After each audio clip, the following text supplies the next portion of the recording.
సంఖ్యాకాండము 39వ అధ్యాయము 34వ వచనం చదువుతాం.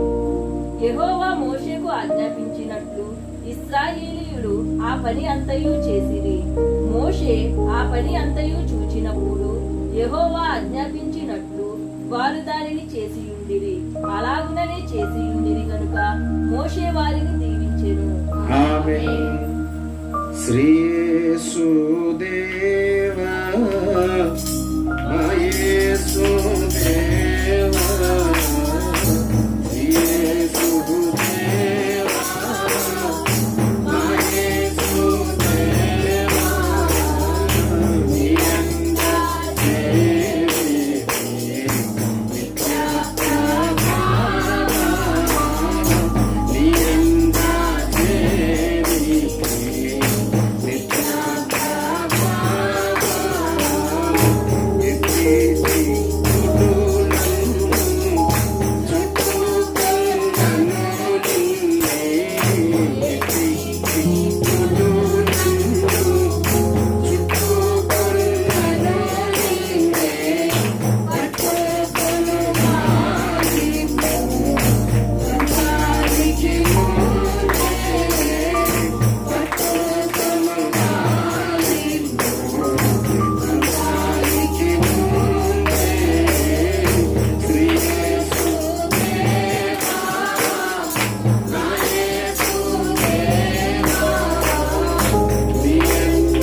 నీ దేవునికే మహిమ కలుగును గాక. మనం చదువుకున్న ఈ వాక్య భాగమును ఆలోచన చేసినప్పుడు ఇశ్రాయేలీయులు దేవునిని ఆరాధించుటకు, స్తుతించటానికి ఆయన చెప్పిన పనులన్నిటినీ సంపూర్తిగా చేసిన విధానాన్ని మనము గ్రహించగలుగుతాం. 43వ అధ్యాయంలో వచనములో ఆయన చెప్పబడిన మాటను ఆలోచన చేసినప్పుడు మోషే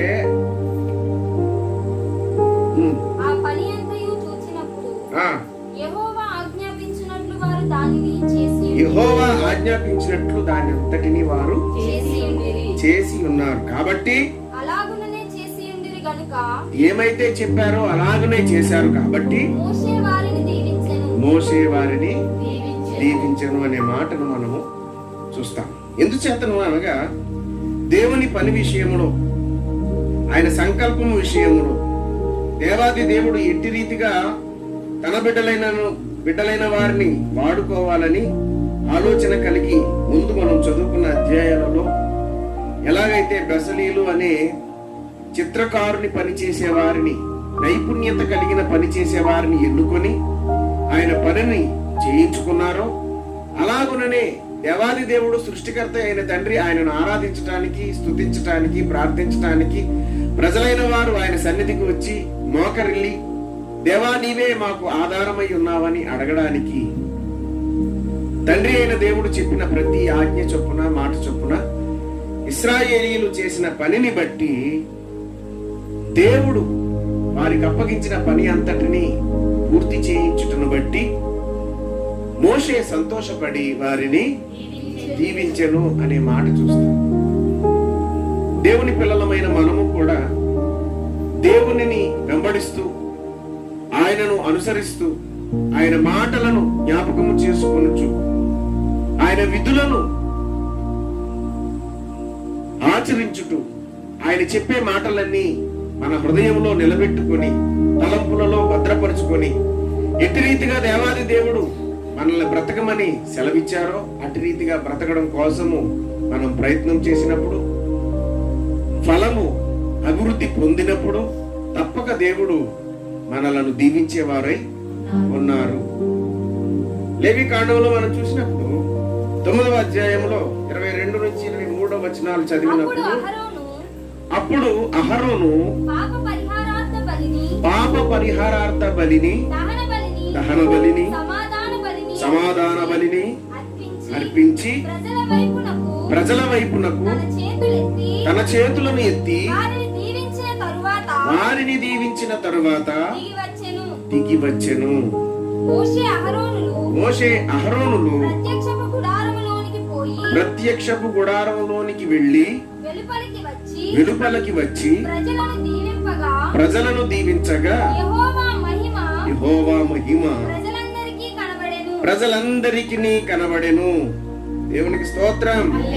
ఇక్కడ మనం చూసిన ఈ మాటను ఆలోచన చేసినప్పుడు తండ్రి సంకల్పము తన ప్రజలకు దొరకాలని, తండ్రి అయిన దేవుడు తన ఉద్దేశాన్ని నెలకొల్పి తన ప్రజలను ఆశీర్వదించడం కోసము ఆలోచన చేసిన విధానము మనం ఆలోచన చేసినప్పుడు అక్కడ కనబడుతున్న మాట ఏంటంటే, అప్పుడు అహరోనును పాప పరిహారార్థ బలి, దహన బలిని, సమాధాన బలిని అర్పించి ప్రజల వైపుకు తన చేతులనెత్తి వారిని దీవించెను. ఎందుకు దీవిస్తున్నాడు అంటే, పాప పరిహారార్థ బలిని బట్టి మీ పాపము క్షమించబడినది, ప్రక్షాళన గావించబడినది అనే ఆలోచనను బట్టి దేవుడు మిమ్మల్ని క్షమించి ఉన్నాడు, రక్షించటానికి ఇష్టపడేవాడుగా ఉన్నాడు. ఆయన సంకల్పము మీ జీవితాలలో నెరవేర్చేవారుగా ఉన్నారు అనే ఒక ఆలోచనను బట్టి అహరోను దేవుని సేవకుడై అభిషేకింపబడిన వాడుగా ఉన్నాడు కనుక ఇశ్రాయేలీయులను దీవించటానికి తన చేతులను ఎత్తి తన ప్రజలైన వారిని, దేవుని ప్రజలుగా ఉన్న వారిని, దేవాది దేవుని కరుణ పొందారు మీరు అని దీవించడాన్ని మనం గమనించవలసిన వారమై ఉన్నాము. 23వ వచనంలో మోషే అహరోనులు ప్రత్యక్షపు గుడారములోనికి పోయి వెలుపలికి వచ్చి ప్రజలను దీవింపగా యెహోవా మహిమ ప్రజలందరికీ కనబడెను. దేవునికి స్తోత్రం. యెహోవా సన్నిధి నుండి అగ్ని బయలువెళ్లి బలిపీఠము మీద ఉన్న దహన బలి ద్రవ్యమును ప్రభువును కాల్చి వేసెను. ప్రజలందరూ దానిని చూచి ఉత్సాహధ్వని చేసి సాగిలపడెను. దేవునికి స్తోత్రం. ఎందుచేతనంటే అర్పింపబడిన ఆ బలి దేవాది దేవుడు ఆగ్రాణించినప్పుడు ప్రజలందరికీ ఎంతో సంతోషము. దేవుని దాసుడు అని గిన్నెడు చన్నీళ్ళు ఇస్తే వాటి ప్రతిఫలము దేవుడు తప్పకుండా వారికి ఇస్తానని వాక్యము సెలవిచ్చుచు ఉన్నది. ఎందుచేతనంటే దేవుని పక్షముగా, ప్రజల పక్షముగా పనిచేసే సేవకుని వారి ఆలోచనలో పాలిభాగస్తులుగా ఉన్నప్పుడు దేవాది దేవుడు వారిని దీవిస్తానని వాగ్దానము చేసి ఉన్నారు. ఇంకా మనం ఆలోచన చేసినప్పుడు యోహాను సువార్తలో 12వ అధ్యాయం 26వ వచనంలోకి వెళ్ళినప్పుడు అక్కడ ఒక అద్భుతమైన క్రియ మనకి కనబడుతుంది. ఒకడు నన్ను సేవించిన ఎడల నన్ను వెంబడించాలి. అప్పుడు నేను ఎక్కడ ఉంటానో అక్కడ నా సేవకుడును కూడా ఉంటాడు. ఒకడు నన్ను సేవించిన ఎడల నా తండ్రి అతన్ని కనపరచును. దేవునికి స్తోత్రం. ఏమంటున్నాడు ప్రభు అయిన యేసుక్రీస్తు? ఆయన చెబుతున్న మాట ఏంటి అని ఆలోచన చేస్తే, ఒకడు నన్ను సేవించిన ఎడల నన్ను వెంబడింపవలెను. ఎలాగను వెంబడింపాలి? చర్చిలో వాక్యం విని బయటకు వెళ్ళి మరిచిపోవడమా? కాదు కదా. ఎటువంటి సందర్భం వచ్చినా, ఎటువంటి సమస్య వచ్చినా, ఎటువంటి కష్టం వచ్చినా, ఎటువంటి ఇబ్బంది వచ్చినా, ఎటువంటి ప్రలోభంలో కూరుకుని పోయిన దేవుని వాక్యాన్ని మనము మరిచిపోయే వారముగా ఉండకూడదు. అలా మరిచిపోయిన వారుగా ఉండి నీ స్వారూప్యాన్ని లేక నీలో ఉన్న స్వభావాన్ని బయట పెట్టినప్పుడు దేవుడు అవమానపరచబడతాడు అనే ఆలోచనలోనికి నీవు రావాలి.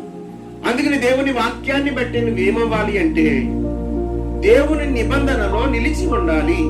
అలా ఎప్పుడైతే దేవుని నిబంధనలో నీవు నిలిచి ఉంటావో తద్వారా దేవునిని తృప్తిపరిచేవాడుగా నువ్వు ఉంటావు గనుక ఆనాడు ఇశ్రాయేలీల కోసం అహరోను మోషేలు ఎలాగైతే దహన బలిని అర్పించి దేవాది దేవుడు ఆ బలిని అగ్ని వచ్చి ఎలాగైతే దహించినప్పుడు వారు చూసి సంతోషించి సాగిలపడ్డారో, దీవించబడ్డారో, ఆశీర్వదింపబడ్డారో, అలాగే నీవు కూడా ఆయన మాటలను బట్టి నీ జీవితాన్ని, నీ మాటలను, నీ ప్రవర్తనను, నీ ఆలోచన అంతటిని కట్టుకున్నట్లుగా ఉన్నట్లయితే దేవాది దేవుడు నిన్ను చూసి సంతోషించినప్పుడు నిన్ను దీవించి ఆశీర్వదించేవారుగా ఉన్నారని ఆయన చెబుతున్న మాట ఏంటంటే, నన్ను సేవించిన ఎడల నన్ను వెంబడింపవలెను. అప్పుడు నేను ఎక్కడ ఉందునో, ఏమంటున్నాడు ఆయన?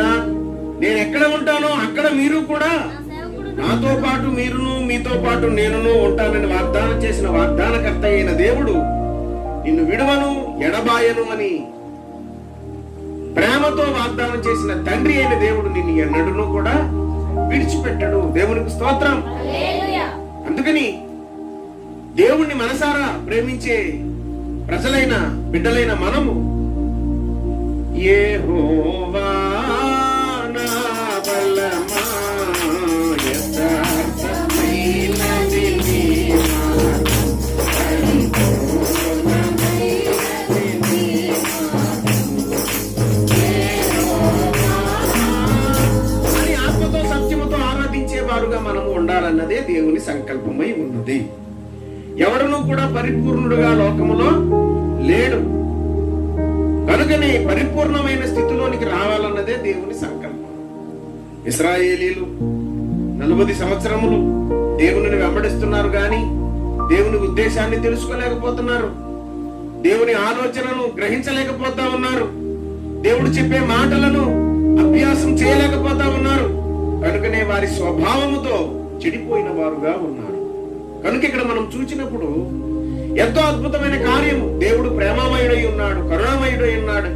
మనం నిన్న చదువుకున్న అధ్యాయములో నేను దయా సంకల్పము, పరిపూర్ణమైన స్థితి కలిగిన వాడును, కరుణామయుడును, నిన్ను ప్రేమిస్తాను, కనికరము కలిగిన వాడునని ఆయన ఎలాగైతే బయలుపరుచుకున్నారో అట్టి రీతిగానే దేవాది దేవుడు తన హృదయానుసారంగా తన ప్రజలైన వారిని దీవించడానికి ఇష్టపడేవారుగా ఉన్నారు. కనుక వారిని దీవించడానికి ఇష్టపడి ఆయన చెప్పిన మాటలన్నిటి చొప్పున ఇశ్రాయేలీయులు చేయడానికి సహాయపడ్డారు.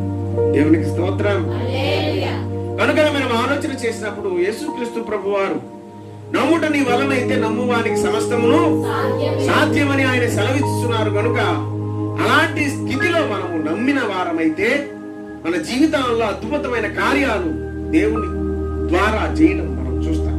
కనుక ఇక్కడ మనం ఆలోచన చేసినప్పుడు ఎబ్రీయులకు రాసిన పత్రిక 6వ అధ్యాయము 10వ వచనం చదివినట్లయితే ఒక ఆలోచన. మళ్ళీ మీరు చేసిన కార్యమును మీరు పరిశుద్ధులకు ఉపచారము చేసి ఇంకను ఉపచారము చేయుచుండుట చేత తన నామమును బట్టి చూపిన ప్రేమను మరుచుటకు దేవుడు అన్యాయస్తుడు కాదు.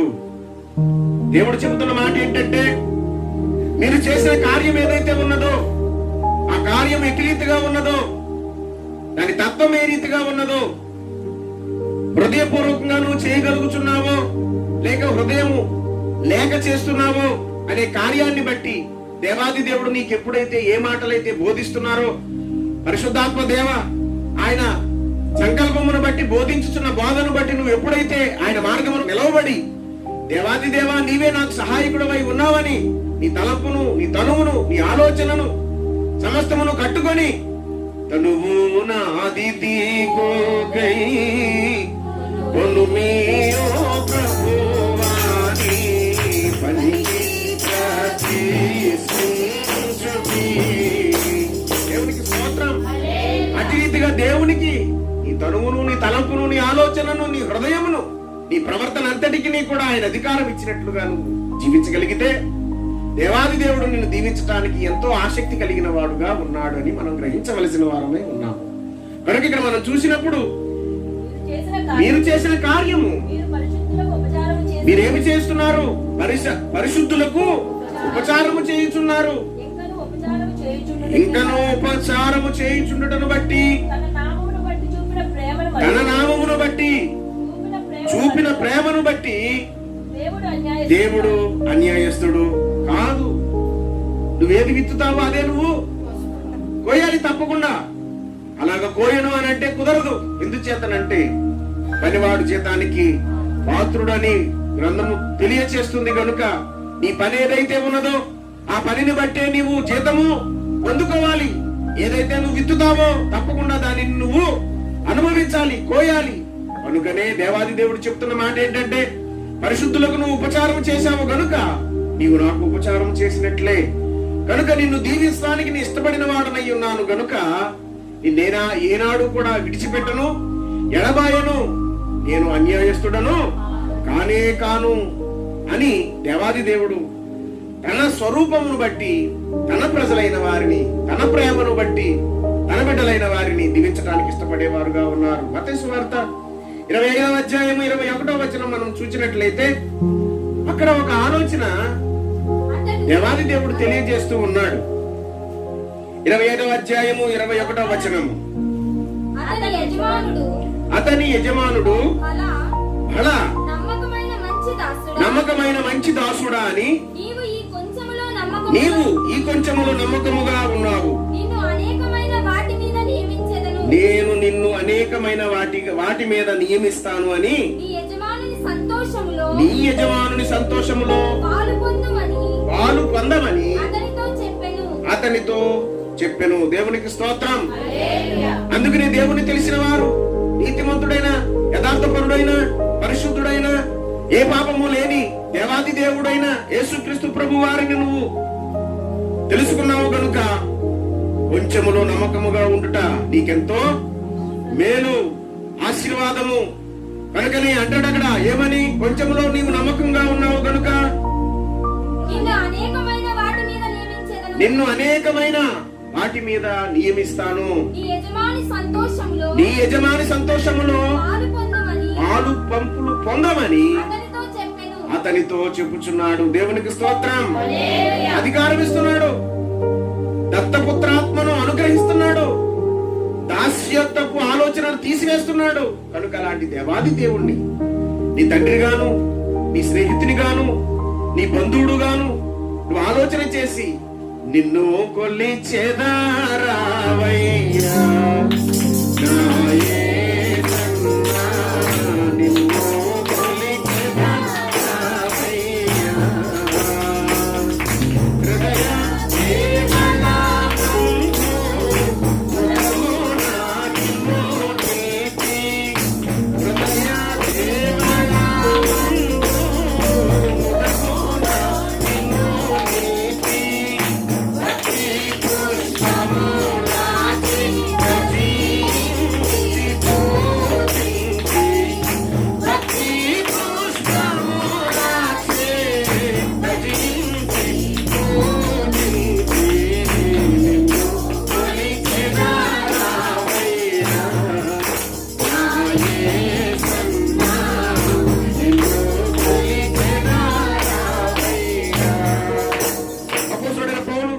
సంఘానికి రాస్తూ 2వ అధ్యాయంలో 6-9 వచనాలు మనం చదివినట్లయితే అక్కడ చెప్పబడుతున్న మాటను, ఆయన ప్రతివానికి వాని క్రియల చొప్పున ప్రతిఫలమిచ్చును, సత్క్రియలను ఓపికగా చేయుచు మహిమను ఘనతను అక్షయతను వెతుకు వారికి నిత్య జీవాన్ని ఇస్తానంటున్నారు. దేవునికి స్తోత్రం. దేవునికి మహిమ కలుగును గాక. వాని క్రియల చొప్పున వారికి నేను ప్రతిఫలం ఇచ్చేవారుగా ఉన్నాను. వారి క్రియల చొప్పున జీతం ఇవ్వడానికి నేను సిద్ధముగా ఉన్నాను అని దేవాది దేవుడు తెలియచేయుచున్నాడు. గనుక వాని క్రియల చొప్పున నీ క్రియ ఏ రీతిగా ఉన్నది, నీ ఫలము ఏ రీతిగా ఉన్నది, దేవుడు వచ్చి నిన్ను అడిగినప్పుడు నీ ఫలం ఇది ప్రభువా, నీవు నాకు ఇచ్చిన బహుమానం ఇది తండ్రి, నేను కాపు కాచాను, నీ కోసము ఫలములను ఫలించాను అని చెప్పగలిగే స్థితిలో నువ్వు ఉన్నప్పుడు దేవుడే నీ తోడుగా ఉండి ఆయనే నిన్ను నడిపించేవాడుగా ఉన్నాడు. గనుక నీ క్రియలు ఏ రీతిగా ఉన్నావో సరిచూసుకోవలసినదిగా మనము జ్ఞాపకమునకు తెచ్చుకోవలసిన వారమై ఉన్నాము. ఎందుచేతనంటే క్రియలు లేని విశ్వాసము మృతముతో సమానము అని బైబిల్ గ్రంథం తెలియజేస్తూ ఉన్నది. దేవుడు చెబుతూ ఉన్నాడు. కనుక నీ క్రియలు విశ్వాసము కలిగినట్లుగా ఉండాలి.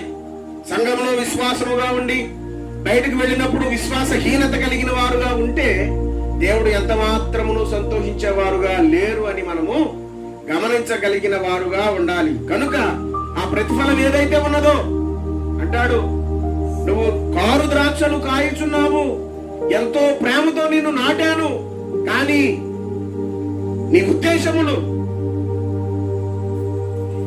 అపరాధ భావముతో నింపబడి ఉన్నవి కనుక నువ్వు చేదు ద్రాక్షలు కాసి ఉన్నావు. కనుకనే మంచి ఫలమును ఫలించుడి అని దేవాది దేవుడు సెలవిస్తున్నాడు. కనుక అట్టి రీతిగానే మనము ఫలించాలని దేవుడు కోరుకుంటూ ఉన్నాడు.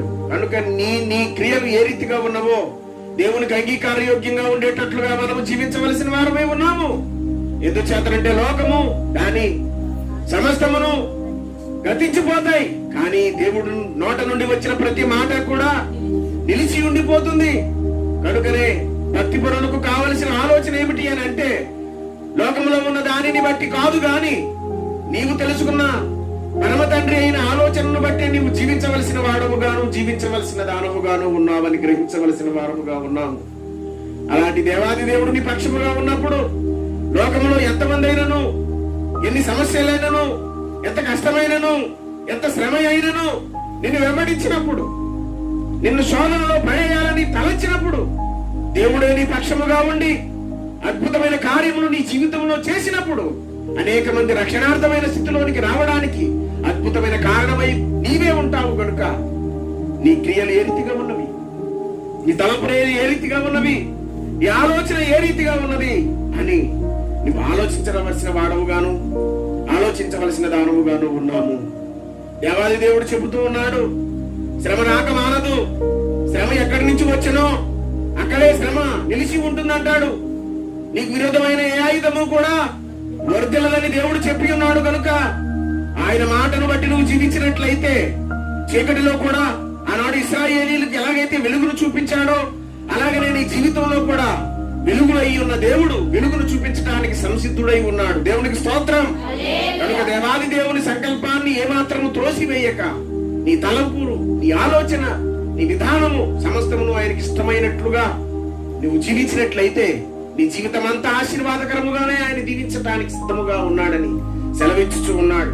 కనుక మనం ఆలోచన చేసినప్పుడు అదే రోమీయులకు రాసిన పత్రిక 8వ అధ్యాయము 18వ వచనం చూసినప్పుడు, మన ఎడల ప్రత్యక్షము కాబోవు మహిమ ఎదుట, కనుక మనము మన ఎడల ప్రత్యక్షము కాబోచున్న మహిమ ఎదుట ఇప్పటి కాలపు శ్రమలు ఎన్న తగినవి ఇప్పటి శ్రమలు ఎన్న తగినవి కావు కావలించి దేవుని కుమారుల ప్రత్యక్షత కొరకు, దేవుని కుమారుల ప్రత్యక్షత కొరకు సృష్టి ఎంతో ఆశతో తేరు చూచుచు కనబడుచున్నది, కనిపెట్టుచున్నది.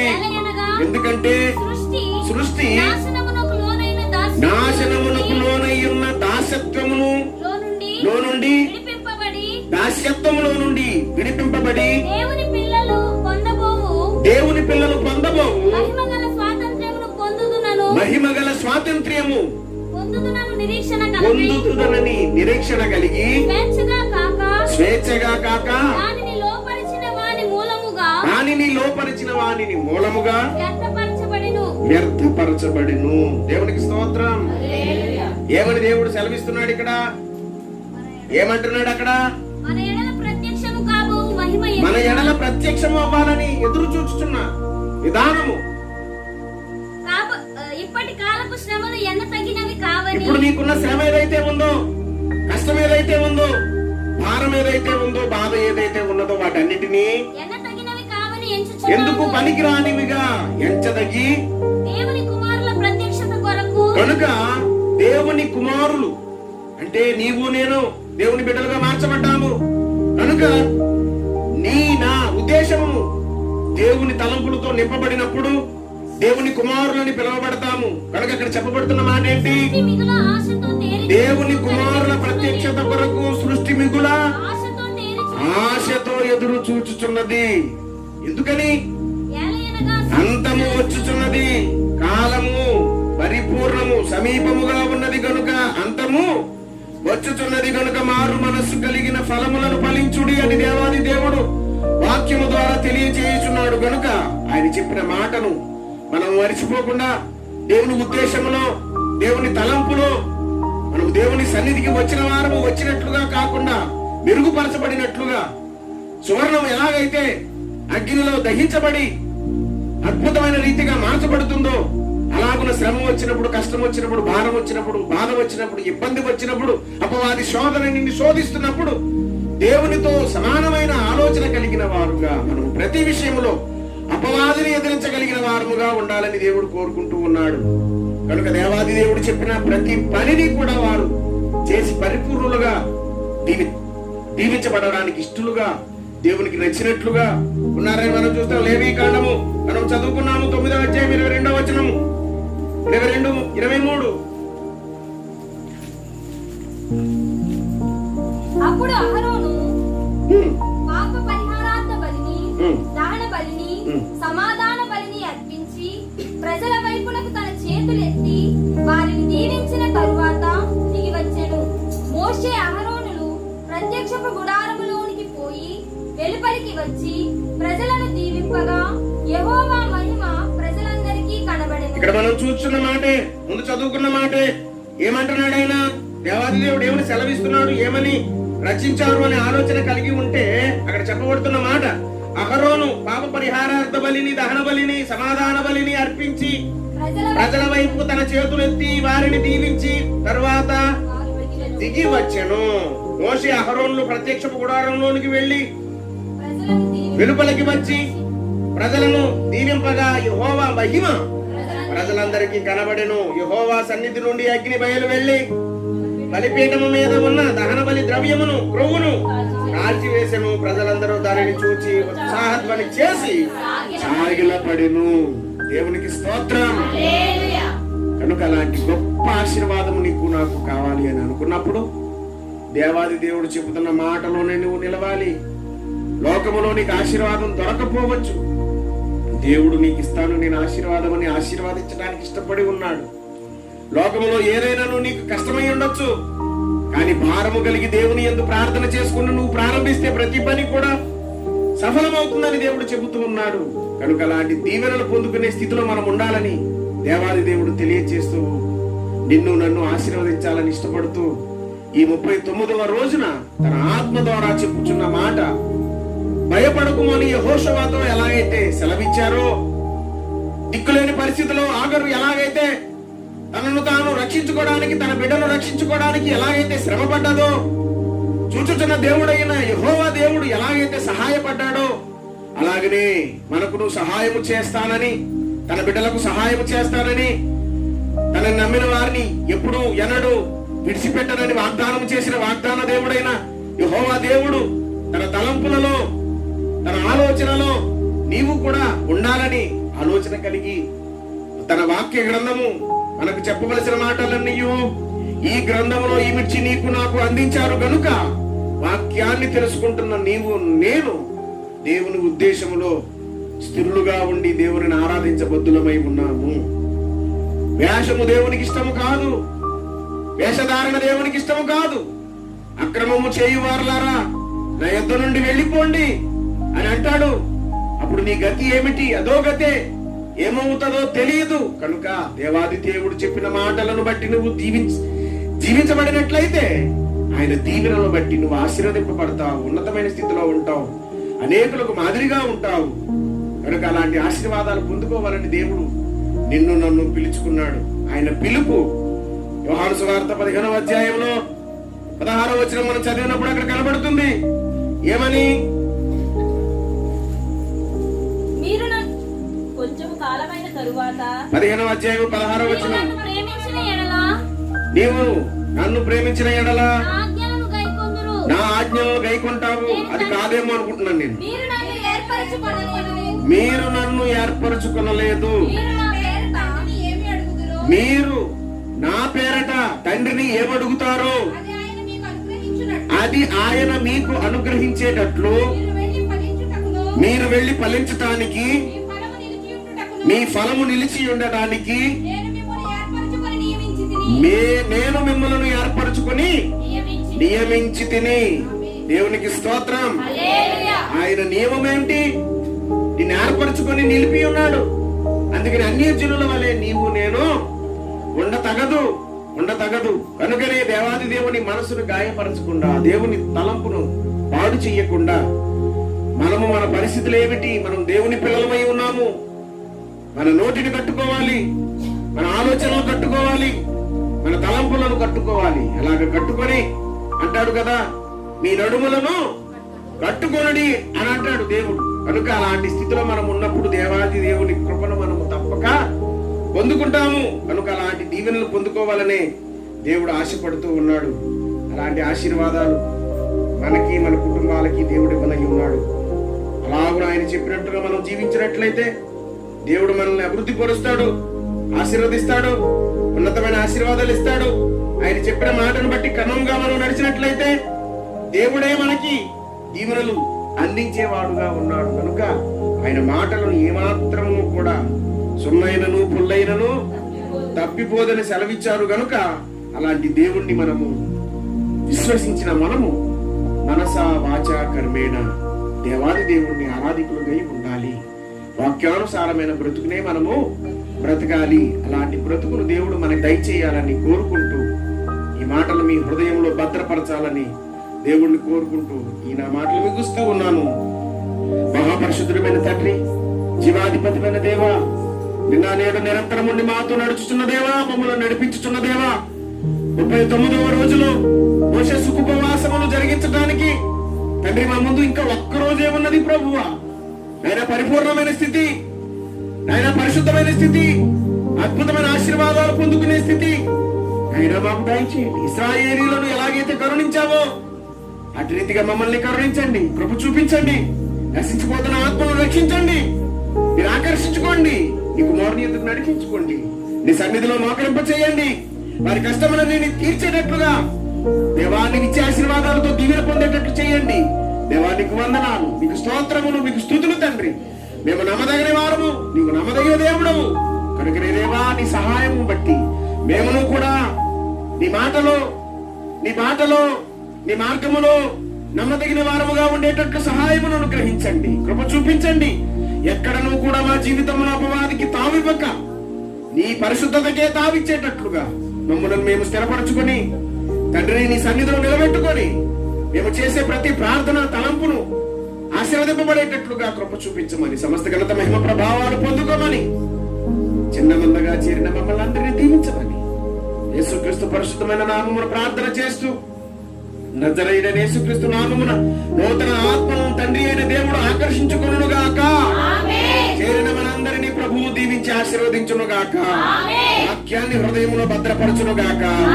ఫలభరితమైన ఆశీర్వాదాలతో కుటుంబములుగా ఆయన సన్నిధిని అనుభవించుదుముగాక. దేవునికి స్తోత్రం, దేవునికే మహిమ కలుగునుగాక.